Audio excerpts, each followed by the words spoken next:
जो सारी उम्मत के लिए रोता रोता रोता दुनिया से उठ गया और ऐसा रोया कि कोई नबी ना रोया, ऐसा तड़पा कि कोई नबी ना तड़पा, कि अल्लाह को हजारों दफा तसल्लियां देने के लिए जिब्रील भेजना पड़ा, कुरान भेजना पड़ा कि आप इतना गम क्यों करते हैं, आप इतना क्यों रोते हैं। एक दफा मैंने वो आयात जमा की थी जिनमें अल्लाह ताला ने अपने नबी को तसल्ली दी है, वो इतनी बन गई कि उनको लिखना मुश्किल होगा मेरे लिए।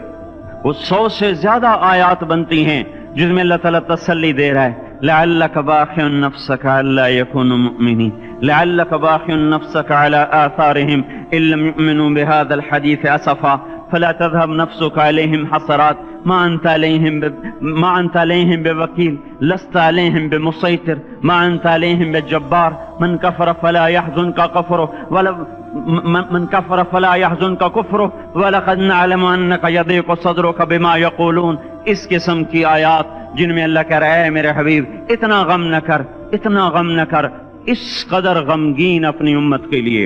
इसके बावजूद आपका गिला कुरान में सुन लो, जब ऐसे नाफरमान जो कबीरा गुनाह करते करते मर गए, इस बदयांती में, शराबों के पीने में, नमाज के छोड़ने में, कबीरा गुनाहों में गर्क होके मर गए, तो यही अल्लाह का रसूल जो हमारे लिए रोया भी, रसूल क़यामत के दिन जब देखेगा हमारी नाफरमानियां तो कहेगा या रब्ब इन्न कौम इत्तखज़ू हाज़ल कुरआन महजूरा।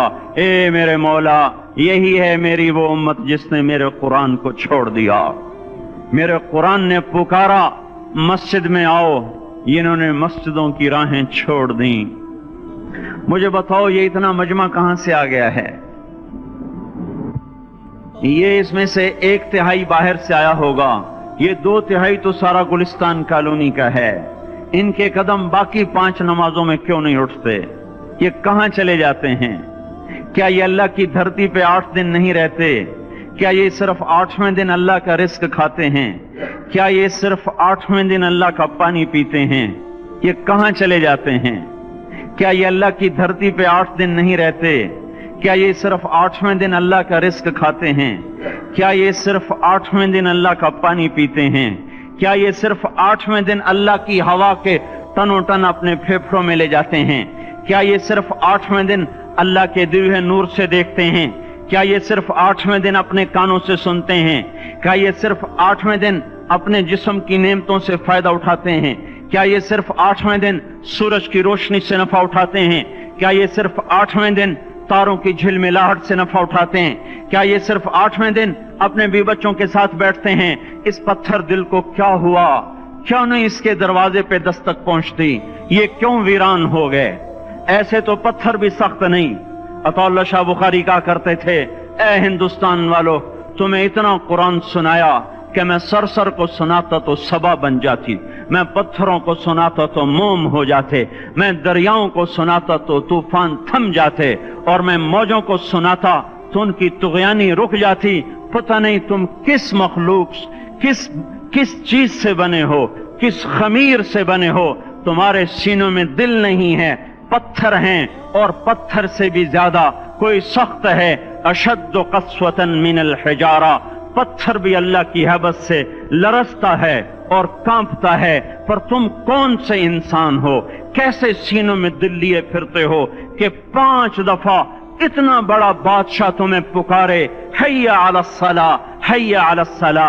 एक थानेदार पुकारे गुलिस्तान कॉलोनी का कि तुम्हारा समय आ जाओ, तो सर पे पांव रख के भागे। डीसी पुकारे तो काम छोड़ के भागे, और तुम्हारा जमीन आसमान का बादशाह तुम्हें दिन में 5 दफा पुकारे और कानों पे जू ना रेंगे, और 8वें दिन मस्जिद को आ रहे हो। क्या 8वें दिन खाना खाया है? क्या आज ही पानी पिया है? क्या आज ही चाय पी है? ये ऐसी जफा अपने आप से करते, शैतान से करते, मुल्क व माल से करते, अपनी दुकानों से करते, ये बेवफाई अल्लाह से क्यों की हुई है?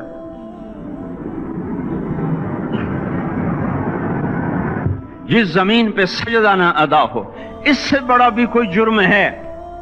जिना करने को गुनाह समझते हैं, नमाज का छोड़ देना जिना से बड़ा जुर्म है। रिश्वत खाने को गुनाह समझते हैं, नमाज का छोड़ देना रिश्वत खाने से बड़ा जुर्म है। قتل کرنا بڑا گناہ سمجھتے ہیں، نماز کا چھوڑ دینا قتل سے بڑا جرم ہے۔ سجدے ہی کا تو انکار کیا تھا شیطان نے، شیطان نے کوئی زنا کیا تھا، کوئی قتل کیا تھا، کوئی شراب پی تھی، کوئی جوا کھیلا تھا، کیا کیا تھا؟ کوئی شرک کیا تھا۔ شیطان سجدے کا انکاری ہوا، ایک سجدے کا انکار کر کے وہ ہمیشہ کے لیے مردود ہو گیا۔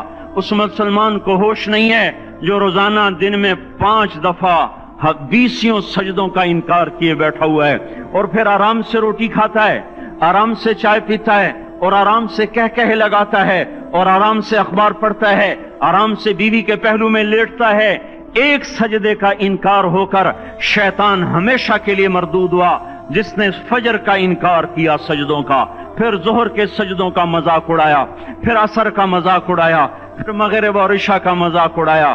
گھر میں نماز پڑھنا بھی چلو نہ پڑھنے سے تو بہتر ہے، پر یہ بھی نماز کا مذاق ہی ہے۔ اور 8ویں دن سر پہ ٹوپی رکھ کے آیا۔ 8 دن جس نے اتنے سجدوں کا انکار کیا، وہ اس بات سے نہیں ڈرتا کہ کہیں اللہ اسے مردود نہ کر دے، تو کیا ہوگا اس دن جب جن بچوں کی خاطر یا جس نفس کی خاطر اللہ کے بغاوت کی کہ اٹھا نہیں جاتا، آیا نہیں جاتا، گرمی بڑی ہے، سردی بڑی ہے، اندھیرا بہت ہے۔ کیا قبر کے اندھیرے یاد نہیں ہیں؟ کیا قبر کی گرمی یاد نہیں ہے؟ کیا جہنم کی آگ بھول گئے؟ کیا جہنم کے عذاب بھول گئے؟ کیا جنت کی نعمتیں بھول گئے؟ وہ اللہ کا کلام بھول گئے، وہ اللہ کا دیدار بھول گئے، وہ اللہ سے ملاقات بھول گئے، وہ محبوب خدا کی محفل بھول گئے۔ یہ کیسا اسلام ہے؟ یہ کیسے پتھر دل ہیں جو کمانے میں تو ایسے مست ہوئے کہ ہوش نہیں، اور جب اللہ بلائے تو ایسے غافل ہو جائیں، نہ بوڑھے پر جوریں گے، نہ جوان کو ہوش آئے، نہ کسی عورت کو ہوش آئے، نہ کسی مرد کو ہوش آئے، نہ بازار بند ہوں۔ ارے میرے بھائیو، حکومت سے پیسہ بچانے کے لیے ہڑتالیں کی، 20 دن بازار نہ کھولے، نماز کے لیے اگر دکانیں بند کرتے تو آج اللہ تعالیٰ آپ کو ہر ظالم سے